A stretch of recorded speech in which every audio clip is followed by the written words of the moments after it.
Welcome back to the Sinister Cabin. Today, brace yourselves as we unravel 3 bone-chilling real-life stories that will leave you questioning the very fabric of reality. So dim the lights, gather round, and let's dive into the darkness together. This is the Sinister Cabin, and these tales are not for the faint of heart. I know this is going to sound ridiculous, but I swear it's real, and my sisters are witnesses to this experience.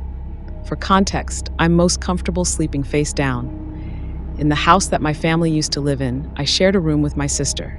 She sleeps like the dead and snores super loud. Well, one day I fell asleep wearing jean shorts and my noise-canceling headphones. Around 1 or 2 in the morning, I was awoken by a slap on my butt. I'm also a very deep sleeper, so it had to be a hard slap to have woken me up like that. I instantly woke up angry at whoever hit me. I took off my headphones and realized my sister was snoring loudly. I shook her and she did not wake up.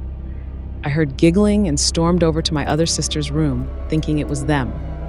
I barged in, asking why they hit me, convinced that was why they were laughing. They said they had just been watching TikToks, but mentioned they'd heard a loud sound coming from my room. I asked where our rabbit was, as he has a habit of jumping off our bodies onto the next bed, so it could have been him. They said that he was in the living room. I checked and he was sitting in his litter box, chewing hay. The only other potential suspects were our parents, who were asleep in their room. So, who or what hit me? I felt chills run down my body at the idea that something supernatural had hit me. I was terrified to go back to sleep that night and the following days. It got so bad that I was falling asleep at my desk at work. We held a prayer night in my room and I could sleep again.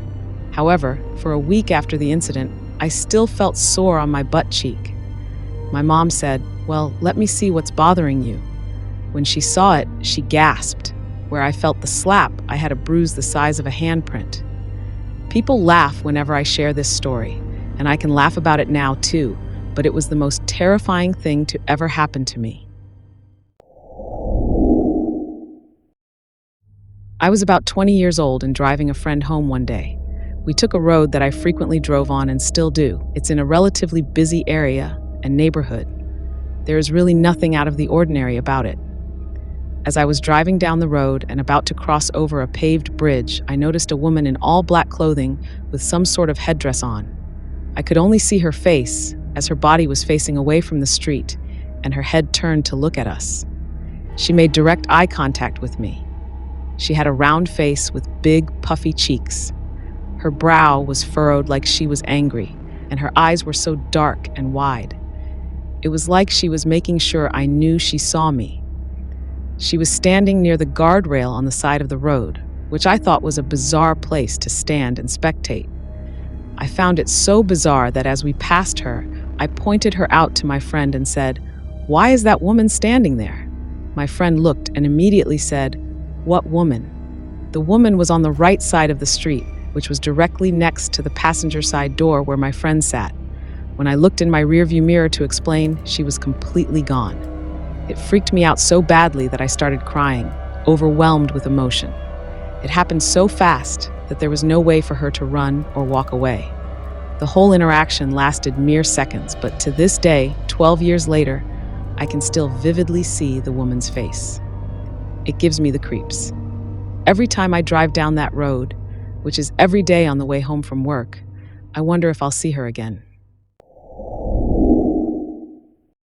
I don't believe in the paranormal, psychics, mediums, or any of that stuff, but I did have a psychic chat with me as I worked at a bar late one night in 2014. It was a really quiet night, so we talked for a few hours. My coworker said she'd been a regular for 8 years and had never heard her bring her work up with customers before that day. But for whatever reason, she felt compelled to start telling me things. She started by telling me in incredible detail about my deceased grandmother, who died in the 60s in another country. I know a good 24 things about my grandmother because my mother was so young when she died. I've never talked about her to friends, ever.